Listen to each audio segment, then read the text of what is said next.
हाय दोस्तों, स्वागत है आपका अपने चैनल यशस्वी अविनाश सर में।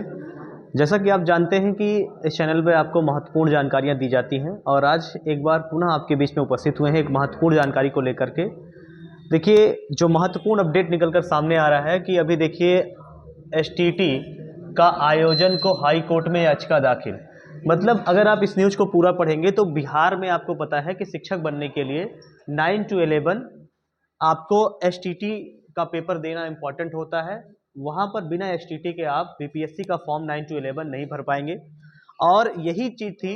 देखिए, यहाँ पर एक बात कही गई है, चौथे चरण की सुगबुगाहट को देखते हुए छात्र राजद ने प्रदेश उपाध्यक्ष अमित कुमार अमरकांत ने पहले ही एसटीटी के आयोजन कराने की मांग को लेकर के पटना उच्च न्यायालय में याचिका दायर की। यह याचिका अधिवक्ता एसएन यादव के माध्यम से दाखिल की गई है। इसका मतलब यह है कि बिना एस्टेट हुए अब शिक्षक भर्ती आने की संभावना अभी तक नहीं लगाई जा रही है। और अगर हम आपको और दिखाएं कि कुछ महत्वपूर्ण अपडेट और भी हैं जो आपको हम दिखाते हैं कि देखिए आज की जो न्यूज़ है वो सबसे पहली न्यूज़ क्या है। देखिए, कहा है कि शिक्षक पात्रता परीक्षा का परिणाम जारी। इस अगर हम पात्रता परीक्षा के परिणाम की बात करें तो इसमें आपको दिखेगा कि इसमें शिक्षक पात्रता परीक्षा का परिणाम जारी। इसका मतलब ये है सीटेट का जो भी परिणाम जारी किया गया उसके बारे में बताया गया है कि जिन बच्चों ने सीटेट का परीक्षा दिया था दिसंबर में, उनके परीक्षा परिणाम को जारी कर दिया गया है। वो बच्चे जाकर के अपने वेबसाइट से, ये वेबसाइट दे रखी है CTET.nic.in पर, वो जाकर के अपने परिणाम को चेक कर सकते हैं। और उनके जो मार्कशीट हैं उसको डिजी लॉकर पर अपलोड कर दिए गए हैं। आप ये देख सकते हैं कि आप देखिए दूसरी न्यूज़ जो है वो दिया है सीबीएसई सीटेट का जो रिजल्ट है वो आप देखेंगे तो कह रहा है कि सीटेट का रिजल्ट जो है वो अपलोड कर दिया गया है। मतलब आप जा कर के अपने मार्कशीट को डाउनलोड कर सकते हैं डिजी लॉकर के माध्यम से। दूसरी जो इसमें एक और न्यूज़ है, देखिए, लेखाकार और कनिष्ठ लेखाकार के पदों के लिए स्किल परीक्षा 29 जनवरी की।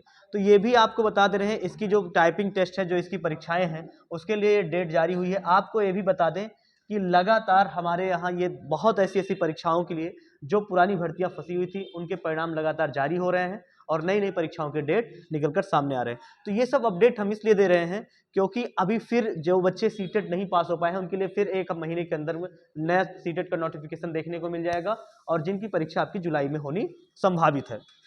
अगली न्यूज देखते हैं जो आगे सामने निकल कर आ रही है।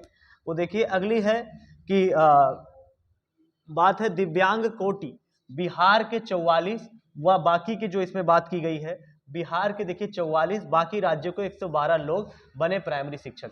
मतलब आप ये मान के चलिए कि टीआरई 4 में, आपको बता दें कि टीआरई 4 में यह सब चीजें आपको देखने को मिलेगी। अब देखिए टीआरई 4 की जो हम बातें करते हैं वो संभावनाएं क्या है।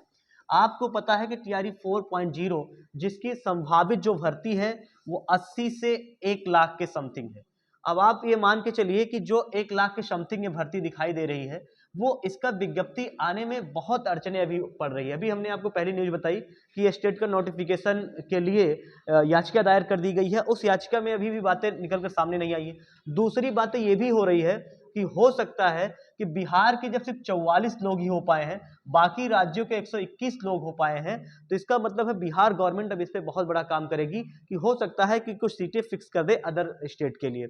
अब इसमें आप देखिए बाकायदे टीआरई 1 में 1 से 5 में 268 दिव्यांग शिक्षक बने और आप देखें 252 यूपी के शिक्षक बने और आप देखें यहाँ पर 9 to 10 में 43 दिव्यांग बने और 8 बिहार के हुए और 35 अन्य राज्यों के चयन हुए। टीआरई 2.0 में भी 6 से 8 में अगर आप देखें तो 952 महिलाएं हुई जो आरक्षित वर्ग में चयनित हुई। 776 जो थे वो बिहार से बाहर के थे।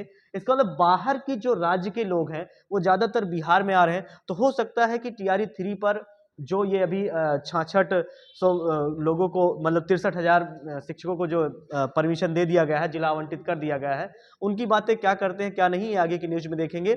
लेकिन ऐसा हो सकता है टीआरई 4 में ये बड़ा बदलाव आपको देखने को मिल सकता है। और टीआरई 4 की अभी एक्सपेक्टेड डेट की अगर हम बात करें तो अभी ये मान के चलिए कि वो अप्रैल या मई तक जा सकती है परीक्षाएं, उसके पहले ये स्टेट होना संभावित है आपका। अगली न्यूज अगर हम देखें तो अगली न्यूज अगर सामने दिखिए तो दूसरी है वो देखिए तैयारी हो गई है डीएलएड संयुक्त प्रवेश परीक्षा के लिए, आवेदन आज से होने शुरू हो गए हैं। ये आपको बता दें, ये बिहार की ही न्यूज़ है, वहाँ पर डीएलएड के लिए, क्योंकि हमारे उत्तर प्रदेश में ऐसा कुछ भी नहीं होता है, डीएलएड के लिए केवल मेरिट से चयन होता है, लेकिन वहाँ डीएलएड के लिए ऐसा होता है कि मेरिट से नहीं, वहाँ इसकी परीक्षा कराई जाती है, परीक्षा के माध्यम से वहाँ इसके अच्छा आगामी में हम लोग भी इसको मान के चलिए कि इसके लिए एक प्लेटफॉर्म लाएंगे, इसके लिए एक कोर्स हम लोग लाएंगे कि ताकि आपकी तैयारी में ये जो है ज़्यादातर हेल्पफुल बन सके। हमारे यहाँ ऐसी सारी व्यवस्थाएं हैं। अगली न्यूज़ अगर इसमें देखते हैं तो अगला है, देखिए न्यूज़ ये है, देखिए इसमें बात की गई है कि बिहार में शुरू हो गया शिक्षकों का तबादला।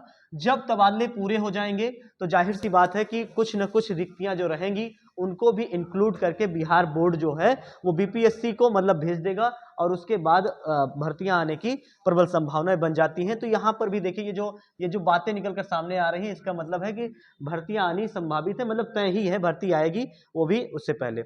अगली जो ये बात करते हैं, अगली जो देखिए, अगली जो है ये देखिए बीपीएससी 63,000 शिक्षकों को जिला आवंटित। ये कल की ही न्यूज़ है, मैंने आपको बताया था कि जिस हिसाब से मैंने आपको डेट जो बताया था उसी डेट पर देखिए आज निकलकर सामने आई है कि 63,000 लोगों को ये बहुत जल्द, ये मान के चलिए कि ये जिला आवंटित हो गया है। बाकी के जो लोग बच रहे हैं उनके लिए भी ये मान के चलिए कि बहुत जल्द जिला आवंटित कर दिया जाएगा, और जिला आवंटित करते ही उनकी पूरी प्रक्रिया इसकी पूरी कर ली जाएगी। और ये देखिए जिनका अंक कम है उन्हें विकल्प के अनुसार जिला आवंटित नहीं किया गया है। इसका मतलब है कि जिनके मार्क्स कम है उनको